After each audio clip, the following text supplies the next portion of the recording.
previously discussed about the topic case study of Flipkart, I think so, or Swiggy. Okay. Swiggy topic we discussed, okay, and about the design thinking approach. Okay. Now the topic is about the case study of our subject regarding the electromagnetic field, how the exposure has been happened in office environment. Okay. Our teammates are, please. I'm Rajesh. I'm Roshni. I'm Srinivas. I'm Anand. Okay. Let us discuss. We're going to discuss about the EMF exposure in the workspace environment.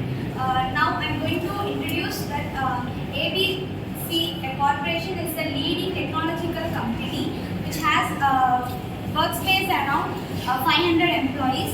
The company had majorly recorded the various health issues in this company. The company employees has complained about the various health issues and regarding the various symptoms like headaches, fatigue, dizziness and the difficulty in concentrating. So the company has recorded the various health issues and the symptoms. So they had bothered about that, and EMF emitted in the various electronic devices like computer, printer, etc. The objectives of this case study is levels of measuring the electromagnetic fields and the relation between the electromagnetic fields exposure and also the workspace environment and the employees. Yes. Then I'll be speaking about the methodologies, like how can we measure the EMF levels around our surrounding. So it's a survey that wherever the electronic machines are, their EMF is produced higher. So to calculate this, we'll use calibrated EMF machines and we'll take readings all around the surrounding and environment. Then we'll take this as a basic note. With the help of this basic note, we'll ask the suggestions from our employees so that they can give a better explanation about their health issues, their difficulties faced during the work time and all. After getting the survey down, we'll take severe actions to prevent them and rectify them as soon as possible.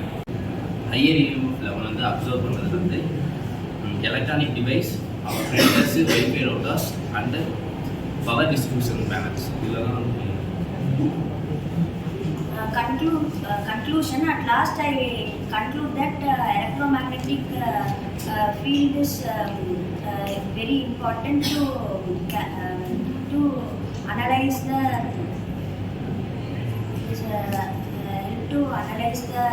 EMF exposure in the workplace. It helps to monitor the mitigation place and helps the employees to count the EMF exposure level in the workplace. It will be beneficial and be helpful for the employees here and can be and a peaceful environment will be created. Okay. Any points ready? You can.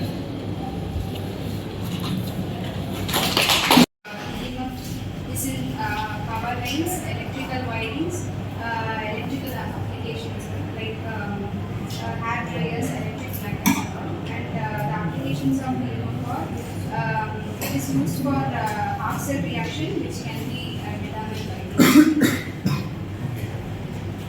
To electromagnetic field EMF is yet of much discussion and research, particularly in relation to the potential health EMF. EMF expressions come from various sources including mobile phones, power lines and household electric. Communication medium சரியா ஒன்று wireless நம்ம use பண்ணுறோம் பார்த்தியா wireless use பண்ணுற எந்த ஒரு டெக்னிக்காக இருந்தாலும் அது EMF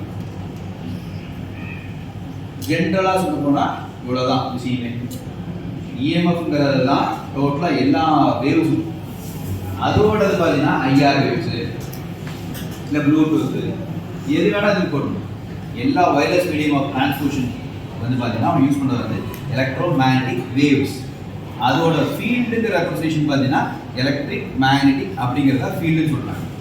வேவ்ஸுங்கிறது என்னென்னா நார்மலாக வந்து ரெண்டு அந்த எலக்ட்ரிக்கும் மேக்னெட்டிக்கும் சேர்ந்து ரெப்ரசன்டேஷன் கொடுக்கும்போது பார்த்தீங்கன்னா அது வந்து வேவ்ஸாக ஜென்ரேட் ஆகுது.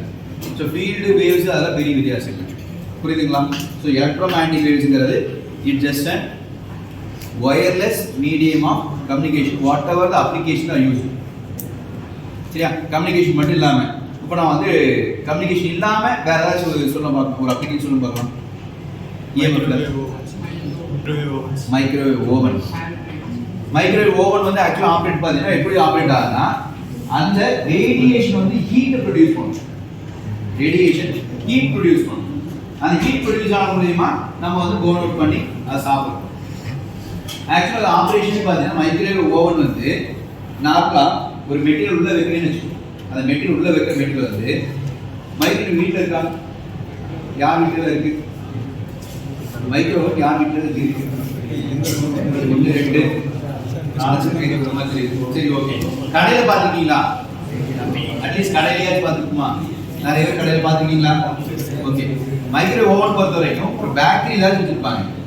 சரியா, அந்த பேட்டரியில் வைக்கிற மெட்டீரியல் வந்து ஃபஸ்ட்டு அந்த ஹீட் ப்ரொடியூஸ்க்காக யூஸ் பண்ணது ஒன்று. சரியா, மைக்ரோவேவ் ஓவன் வந்து ஹீட் ப்ரொடியூசிங் எலமெண்ட்டாக இருக்கிறது வந்து மெட்டீரியல் வந்து உள்ள வைக்கிற மெட்டீரியல். அதில் மாலிகூல்ஸ் சொல்கிறோம் பார்த்தியா, வாட்டர் மாலிகூல்ஸ், அது இல்லாத மெட்டீரியல் ஏதாவது உள்ள வச்சுன்னா நல்லா புரிஞ்சுக்கோ. வாட்டர் மாலிகூல்ஸ் இருக்கிற காம்போனன்ட் எந்த பொருள் வச்சாலும் அது சஸ்டைன் ஆகி ஹீட்டு ப்ரொடியூஸ் ஆகும். அந்த வாட்டர் மாலிகூல்ஸை இல்லாத பொருள் வச்சுன்னு வச்சுக்கோ, அது வெடிச்சிடும். நல்லா புரிஞ்சுக்கும். ஸோ இதை மட்டும் தெரிஞ்சுக்கிட்டு அதை யூஸ் பண்ண தெரிஞ்சாதான் அந்த மைக்ரோவேவ் யூஸ் பண்ண முடியும். ஃப்ரோசன் மெட்டீரியல்ஸ் இருக்கு பார்த்தியா, ஃப்ரோசன் மெட்டீரியல்ஸ் கேள்விப்பட்டிருக்கியா? இப்போ நீங்கள் வந்து கடைக்கு போய் பர்கரு, சாண்ட்விட்சு, சிக்கன் இதெல்லாம் சாப்பிட்றீங்களா? அதெல்லாம் சாப்பிடும்போது ஃப்ரோசனில் தான் மேக்ஸிமம் எடுத்து வச்சுருப்பாங்க. அந்த நேரத்தை கட் பண்ணி அப்படியே யூஸ் பண்ணுற பொருளாக இருக்குது. அந்த பொருளை எக்ஸாம்பிள் இன்னொன்று சொல்ல போனால் பப்ஸ் இருக்குது. பப்ஸ் சுட பப்ஸ் டேரக்டாக அப்படியே கொடுக்குறாங்க. ஒரு மைக்ரோவனில் வச்சுட்டு ஒரு 2 நிமிஷம் ஹீட் பண்ணிட்டு அப்படியே எடுத்துறாங்க. அது ஃப்ரோசன் இல்லை, ஆனால் அது வந்து ஒரு 1 டே அவ்வளோதான் அது யூஸ் பண்ண முடியும். ஆனால் ஃப்ரோசன் பொறுத்த வரைக்கும் 60 days 90 days வரைக்கும் ஃப்ரீஸ் பண்ணி வச்சுக்கணும். ஃப்ரீஸ் பண்ணி வச்சு அதை வந்து ஒன்று பேர்ன் அவுட் பண்ணுவாங்க. பேர்ன் அவுட்னா ஆயில் ஃப்ரையர் பற்றி அதெல்லாம் வந்து பண்ணுவாங்க. இல்லைன்னா என்ன பண்ணுவாங்கன்னா இந்த மைக்ரோவனில் வந்து டேரெக்டாக உள்ள வச்சோம்னா அந்த ஃப்ரீஸ் காம்பவுண்ட் இருக்கு பார்த்தியா, அதை அப்படியே வந்து இது பண்ணி லைட்டாக சூடு பண்ணிடும். அவ்வளோதான். இந்த மோமோஸு இந்த சாப்பிடுவீங்களா, அந்த மெட்டீரியல்ஸ் ஒர்க் எல்லாமே பார்த்தீங்கன்னா ஆயிலும் இந்த ஸ்டீமர் 2 கான்செப்டில் ஒர்க் ஆகிட்டு இருக்கு. நம்மளோட போது மைக்ரோவேவ் பொறுத்த வரைக்கும் வித்தவுட் ஆயிலில் யூஸ் பண்ணுற மெட்டீரியல். அதனால இப்போ அமெரிக்கன் சைடில் வந்து மோஸ்ட் ஆஃப் பீப்புள்ஸ் வந்து யூஸ் பண்ணுறதே பார்த்தீங்கன்னா மைக்ரோவேவில் தான் சமைக்கிறாங்க, சாப்பிட்றாங்க. அது இல்லாமல் அவங்களால இருக்கவே முடியாது. அவங்க ஹெல்த்தியாக இருக்கிற ஃபீல் பண்ணுறதே பார்த்தீங்கன்னா இந்த குக்கிங் நார்மல் குக்கிங்லாம் இல்லை, மைக்ரோவேவில் அவங்க வந்து மெயினான ஃபுட் சப்ஜெக்டிவ் மெட்டீரியல் சொல்லுவாங்க.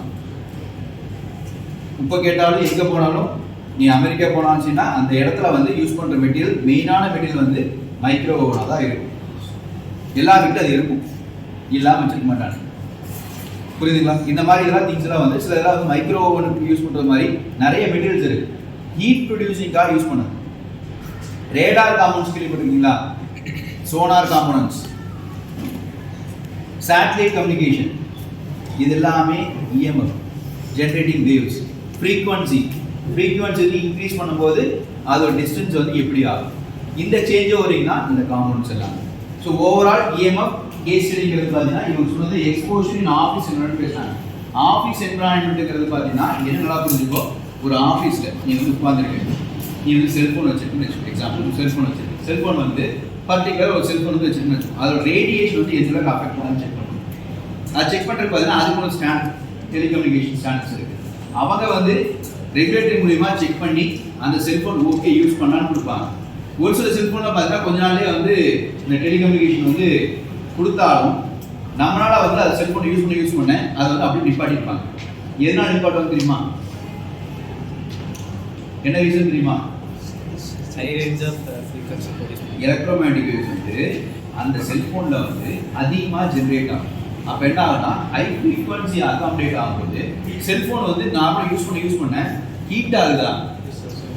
செல்ஃபோன் பேசினாலே ஹீட் ஆகுது. ஆனால் செல்ஃபோன் ஒர்க் பண்ணிகிட்டே இருக்குன்னு வச்சுக்கோங்க, ஒர்க் பண்ணிகிட்டே இருக்கு, ஒரு நெட் யூஸ் பண்ணிட்டே இருக்குன்னு வச்சுக்கோங்க. அந்த செல்ஃபோன் வந்து சார்ஜ் ஆக இங்கே சம்திங் பாயிண்ட் நடக்கும்போது பார்த்தீங்கன்னா ஹீட் ரொம்ப ஆகும்.